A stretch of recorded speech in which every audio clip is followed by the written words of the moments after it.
Muy buenos días, queridos alumnos. El día de hoy vamos a hablar de la llamada generación perdida, que corresponde a los escritores representantes del vanguardismo norteamericano. Estos jóvenes escritores del vanguardismo norteamericano participaron de la Primera Guerra Mundial. Ellos lucharon desde las mismas trincheras europeas y sintieron los efectos de la posguerra. Ellos ven en su juventud, ¿no? Esa juventud norteamericana que había participado o sea, de forma obligada en las trincheras de la Primera Guerra Mundial, se ve hastiada de tanta violencia, perdió la fe en los valores propios de la sociedad. Es así que se enfrentan en un mundo donde no saben qué hacer, qué camino seguir. Y producto de ello se van a ver diferentes manifestaciones que van a reflejar ese conflicto que sienten estos jóvenes. La desorientación social se ve reflejada en la literatura. A través de ella plasmaron su rechazo y la negación de todo lo establecido.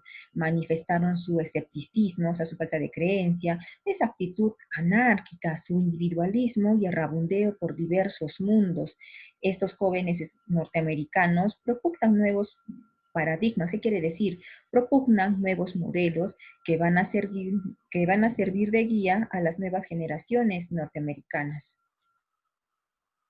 ¿Por qué la generación perdida?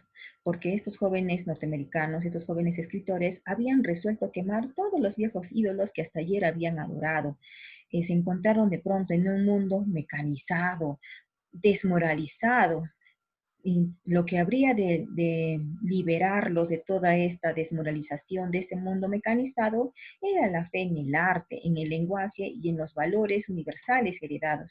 Es así que insatisfechos, polémicos en arte, o sea, ellos pues insatisfechos de su sociedad, se volvieron jóvenes polémicos en lo que es arte y política. Estos cuerpos y mentes suyos desahogaban un mundo violento y cambiante, o sea, entre la bebida y la disipación. O sea, estos jóvenes norteamericanos comenzaron a vivir una época de mucha bohemia, ¿ya? Ellos de alguna manera se autoexiliaron, es decir, que comenzaron a viajar por otras partes del mundo, vieron nacer el nazismo, el fascismo y el socialismo. Un grupo de estos jóvenes escritores se agruparon en torno a la figura de Gertrude Stein. Gertrude Stein era una escritora modernista norteamericana que vivía allá en Francia. Era llamado por estos jóvenes como la mamá grande. Aquí vemos las imágenes de la casa de Gertrude Stein en Francia, París. Vemos aquí la figura de Ernest Hemingway. Cuenta Ernest Hemingway que en París era una fiesta, en ese libro autobiográfico, nos cuenta que él visitaba con mucha asiduidad, o sea, con mucha continuidad, la casa de su compatriota Gertrude Stein y admiraba su colección de arte mientras conversaban. Aquí vemos los cuadros de Gertrude Stein. Y esta casa, pues, de esta escritora, modernista norteamericana, se convirtió en un lugar de reunión de los artistas, de esos artistas jóvenes, como que pertenecientes a la llamada generación perdida.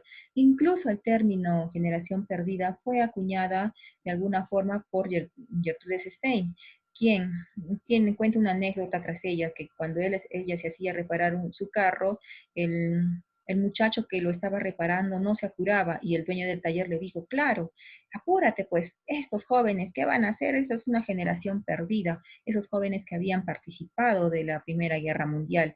Es así que Gertrude Stein también le decía lo mismo, ¿no? Sí, tiene razón, ustedes son una generación perdida, porque esos jóvenes eran bastante bohemios, bastante locos, y Ernest Hemingway publicó ese término en su libro Fiesta, y de ahí se acuñó el término de generación perdida. Esta generación perdida muestra los efectos de la guerra. También muestran esa gran depresión que sintieron. Un ejemplo de esto es en la obra de John Steinbeck, en Las uvas de la ira, refleja el efecto de la crisis en el campo de batalla. Hay otras obras como Mientras agonizo, de William Faulkner, que también nos narra sucesos de la Primera Guerra Mundial, o la obra de Ernest Hemingway titulada Adiós a las armas. Todos ellos tienen una forma peculiar de escribir con sus matices diferenciadores que, que los hizo alcanzar el premio Nobel a varios escritores norteamericanos de ese entonces. Entonces vamos a ver que ellos también a través de sus obras transmitieron, ¿no?, esa depresión que les causó esta, esta guerra, Primera Guerra Mundial. Ahora, ¿qué características tuvo esta generación perdida? Bueno, tuvieron una visión universal e histórica del hombre. La temática que tocaban era múltiple. Había momentos en que narraban hechos históricos, a veces también hechos cotidianos, sociales, económicos, psicológicos, etc. También su perspectiva era muy amplia, por eso hay novelas de corte psicológico, de corte autobiográfico, existencialistas, o sea, tuvieron una infinidad de temas. Es importante que ellos aportaron innovaciones técnicas a la narrativa, como el punto de vista del narrador en la novela, es decir, que ya no existía un solo narrador, existían varios narradores. El punto de vista de un narrador no era solamente de repente el narrador omnisciente, se juntaba narrador omnisciente en primera persona. Además, el procedimiento narrativo fue innovador y incluyeron los planos temporales. ¿Qué quiere decir esto? Saltos en el tiempo. La narración dejó de ser lineal o de forma cronológica y comenzaron a utilizar los recuerdos como técnicas de saltos en el tiempo, como flashback, como la técnica de raconto. Técnicas que posteriormente han influido en escritores que que serían famosos después, como Mario Vargas Llosa. ¿Cuáles fueron, quiénes son los representantes de la llamada generación perdida? Tenemos a William Faulkner, aquí tenemos una imagen de él, que también obtuvo el Nobel con su obra El sonido y la furia. Tenemos Tyler Lewis, mira, con su obra Babi Calle Mayor. Ernest Hemingway, que obtuvo también el Nobel con El viejo y el mar. Francis Scott Fitzgerald, a este lado del paraíso. John Dos Pasos, Manhattan Transfer. John Steinbach, La fuerza bruta, Henry Miller, Trópico de Cáncer. Todos estos jóvenes norteamericanos eran pues amigos y todos ellos también frecuentaban, bueno, casi la mayoría, ¿no? Frecuentaban la casa de Gertrude Stein allá en Francia. Y bueno, vamos a hablar un poquito de William Faulkner. Este escritor estadounidense es considerado como uno de los más grandes escritores del siglo XX, galardonado en 1949 con el Premio Nobel de Literatura y considerado como uno de los padres de la novela contemporánea. William Faulkner nació en el sur de los Estados Unidos en el año de 1897 y murió en Mississippi en el año de 1962. Este escritor es importante por los aportes técnicos que sus obras han tenido, los cuales han dejado una enorme influencia en la narrativa, en escritores que escribieron pues novelas, y no solamente de habla inglesa, sino entre muchas literaturas. Sus novelas más famosas son El sonido y la furia, Mientras agonizo, Absalón, Absalón, Requiem por una mujer, Luz de agosto, El Villorio, Estos 13, que es un libro de cuentos. Tenemos ahora a la figura de Ernest Hemingway. Ernest Hemingway fue un escritor estadounidense galardonado con el Premio Nobel de Literatura en el año de 1954. Ernest nació el 21 de julio de 1899 en Oak Park, Illinois, en Estados Unidos. Desde muy jovencito, trabajó como periodista de Kansas City Star hasta la Primera Guerra Mundial, en la cual participó. Él con tan solo 18 o 19 años fue a participar de esta guerra mundial, pero sin embargo, por un defecto físico que tenía, no pudo luchar abiertamente en las trincheras del campo de batalla. Es así que participó como conductor de ambulancias, siendo herido en el frente austro-italiano. Incluso recibió una medalla de plata por un acto heroico al salvar a un soldado italiano. En 1924, ya terminada la guerra, trabajó como corresponsal de Toronto Star en París. Justamente por esta época es que frecuentaba la casa de Gertrude Stein. En 1933, Ernest Hemingway y su segunda esposa, Pauline, fueron a safari a África del Este. todas las vivencias que él tuvo, posteriormente vamos a ver que las va a reflejar en sus novelas. Ernest Hemingway fue un tipo bastante simpático, enamorador, con decirte que tuvo 4 esposas. Bueno, entonces con la segunda es que emprende, ¿no?, este safari a África. Posteriormente, durante la Guerra Civil Española, trabaja como corresponsal en Madrid y la experiencia que tuvo en ese periodo inspiró una de sus más grandes obras, que titula Por quién doblan las campanas. También por esta época escribió su única obra teatral, La Quinta Columna. Aquí vemos una imagen de su época como corresponsal de la Guerra Civil Española.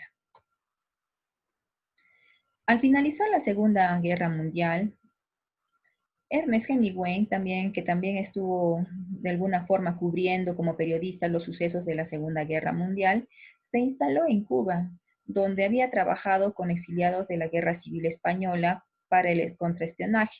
Es aquí que él decide escribir El viejo y el mar en el año de 1952 y en el año de 1954 recibe el Premio Nobel de Literatura. Años más tarde, en 1960, bueno, él era, pues, en un inicio apoyaba, no le gustaba la ciudad de Cuba, esta isla, bueno, pero en el año de 1960, después de que Fidel Castro tomara posesión de su casa, de su hacienda, cambió de residencia a Hidalgo. Él tenía 2 casas, una en Cuba y otra en Hidalgo, Quepchun. Entonces, él pues, al Fidel Castro apropiarse de las propiedades de los norteamericanos, él reside en Hidalgo, donde sufre bastantes procesos depresivos graves. La mayoría de sus amigos había fallecido en ese entonces. Ernest Hemingway fue una persona bastante aventurera, adicto un poco a la bebida y al alcohol por los múltiples accidentes que él tuvo en la vida. Una forma de aliviar sus dolores era a través de la bebida. Es así que luego de un proceso depresivo terminó suicidándose, disparándose un tiro de una escopeta por la boca que le destrozó el cráneo. Bien, sin embargo, vemos que él nos ha dejado una gran calidad de obras. Vemos que la mayoría de los temas de sus obras se remiten al París de los años 20, a las cacerías de África, el mundo de los marinos, los toros y la guerra de España, con decirte que él también se compró un barco. Ernest Hemingway decía algo curioso. Él decía que para poder escribir las novelas se tenían que haber vivido. O sea, él consideraba que las novelas solo se pueden escribir cuando se han vivido. Es así que vamos a observar que, por ejemplo, Fiesta nos habla bueno, está ambientada en París de los años 20. Vemos Muerte en la tarde, que está ambientada en lo que es la tauromaquia, la corrida de toros, Adiós a las armas, que trata sobre la Primera Guerra Mundial, experiencias que él vivió. Las nieves del Kilimanjaro, esta novela la escribió en base a su experiencia de las cacerías en África, donde él sufrió un accidente. Tenemos La vida corta y feliz de Francis Mancover, que también se inspiró por las cacerías en África. Tener y no tener, Por quién doblan las campanas, inspirada o que trata sobre la guerra civil española. Tenemos El otro lado del río y Entre los árboles, y El viejo y el mar, que él considera su mejor obra, que está ambientada pues en la isla de Cuba, ¿no? Y vemos a través del personaje recuerdos de un safari en África.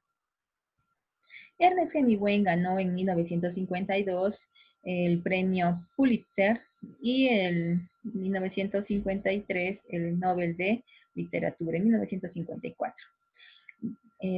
Vamos a realizar un breve análisis del Viejo y el Mar. Una de sus obras mm, más